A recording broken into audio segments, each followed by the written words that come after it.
नमस्कार, जय श्री राम। स्वागत है आप सभी का हमारे इस YouTube चैनल में। हमसे जुड़े सभी विद्यार्थियों और साथियों का मैं प्रशांत सर स्वागत करता हूं। आज हमारी फर्स्ट क्लास है जिसमें हम आपको पढ़ाएंगे introduction of MS Excel 2003 with working. लेकिन इस इंट्रोडक्शन को पढ़ने से पहले अगर आप हमारे चैनल पर नए हैं तो हमारे चैनल को सब्सक्राइब, लाइक एंड शेयर जरूर करें। और अगर आप हमसे ऑफलाइन क्लासेस लेना चाहते हैं तो क्रिएटिव कंप्यूटर एकेडमी पे आकर आप हमसे ऑफलाइन क्लासेस ले सकते हैं, जहां पर मैं आपको ऑफलाइन क्लासेस अवेलेबल कराता हूं। तो जैसे कि आज हमारे टॉपिक का नाम है इंट्रोडक्शन ऑफ MS Excel। तो ध्यान से सुनिएगा। MS Excel 2003 Microsoft office suite का एक महत्वपूर्ण हिस्सा है। यह एक स्प्रेडशीट प्रोग्राम है जिसका यूज मुख्य रूप से डेटा को अरेंज करने, कैलकुलेशन करने और एनालिसिस करने के लिए किया जाता है। अगर आप किसी ऑफिस में काम कर रहे हैं और ऑफिस के बॉस ने आपसे किसी marksheet, salary report, simple data, fees structure, attendance sheet, marksheet with grade को बनाने के लिए कहा, तो हम माइक्रोसॉफ्ट ऑफिस के MS Excel का ही यूज करेंगे। MS Excel एक एप्लीकेशन सॉफ्टवेयर है।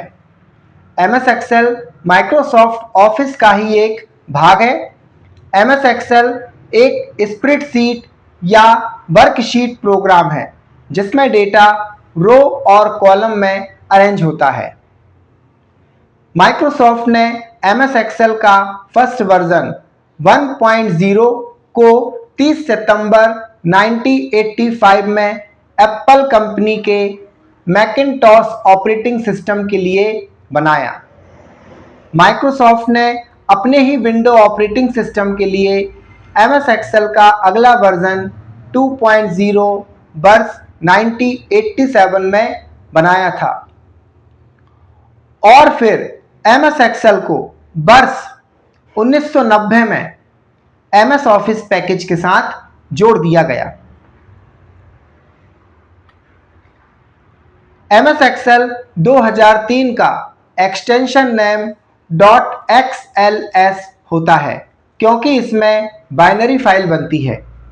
MS Excel को ओपन करने के लिए start, all program, Microsoft office Excel 2003 का यूज करेंगे। और अगर आप रन ऑप्शन से MS Excel को ओपन करना चाहते हैं तो एक्सेल टाइप करके एंटर की को प्रेस करेंगे जिससे कि आपका एक्सेल ओपन हो जाएगा। MS Excel की फाइल का मैक्सिमम साइज 32 MB का होता है जिसमें सिर्फ टेक्स्ट होते हैं, और अगर टेक्स्ट के साथ ग्राफिक्स को जोड़ दिया जाए तो यह मैक्सिमम 512 MB का साइज हो जाएगा। और ये साइज जो होता है वो आपके कंप्यूटर की रैम पर डिपेंड करता है। जितनी अच्छी रैम आपके कंप्यूटर में होगी उतनी अच्छी फाइल आपकी बनेगी और ज़्यादा MB की भी बनेगी। MS Excel का यूज निम्न कार्य को करने के लिए किया जाता है।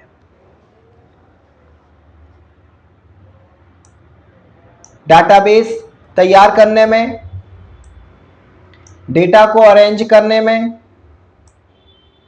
डेटा को स्टोर करने में, डेटा को एनालिसिस करने में, डेटा एंट्री करने में, कैलकुलेशन करने में, डेटा का ग्राफ तैयार करने में।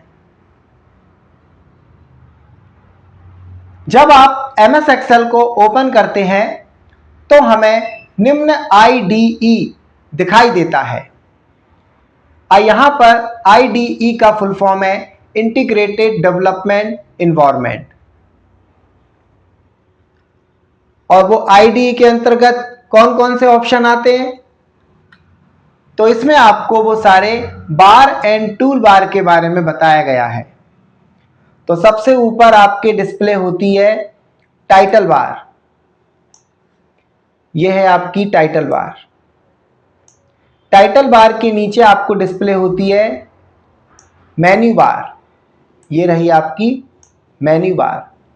मेन्यू बार के नीचे आपकी डिस्प्ले होती है स्टैंडर्ड टूल बार।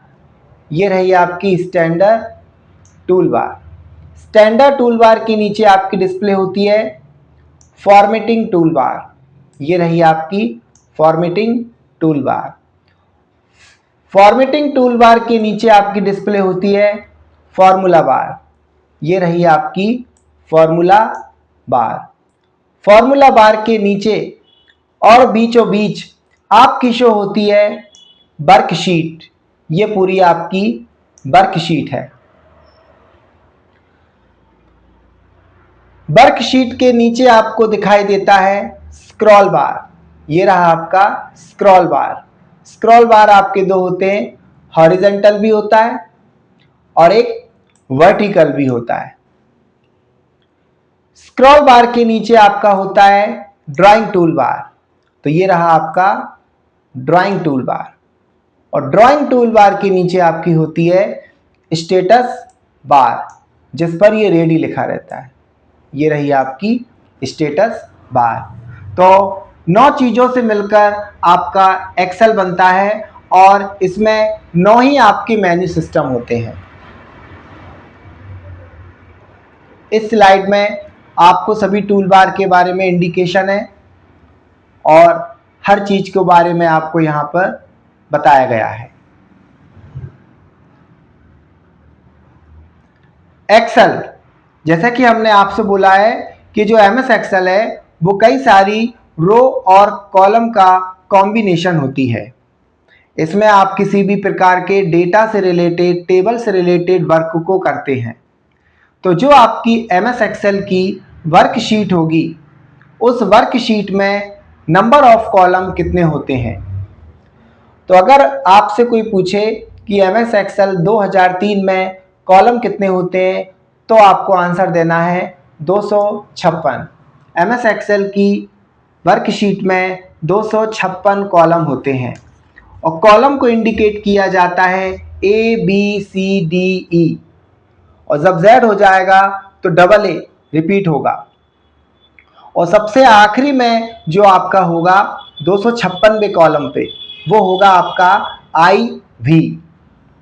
इसी तरीके से आपकी जो रो होती है वो होती है 65,536 और रो को इंडिकेट किया जाता है 1 2 3 4 5 और सबसे आखिरी में जो रो होगी आपकी वो 65,536 होगी।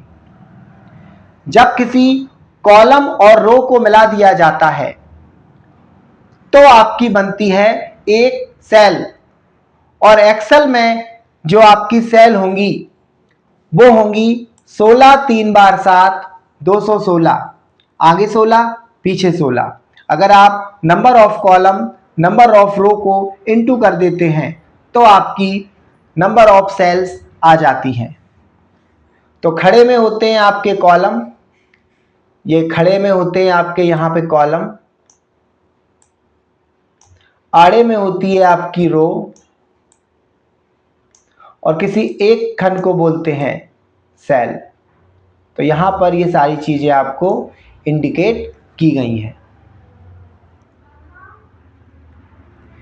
इंग्लिश मीडियम वाले जो स्टूडेंट हैं हमारे, उनकी इच्छा थी कि सर आप कंटेंट को इंग्लिश में ही बनाएं, तो इस बार हम आपको ये सारी चीज़ें इंग्लिश में भी लेके आए हैं।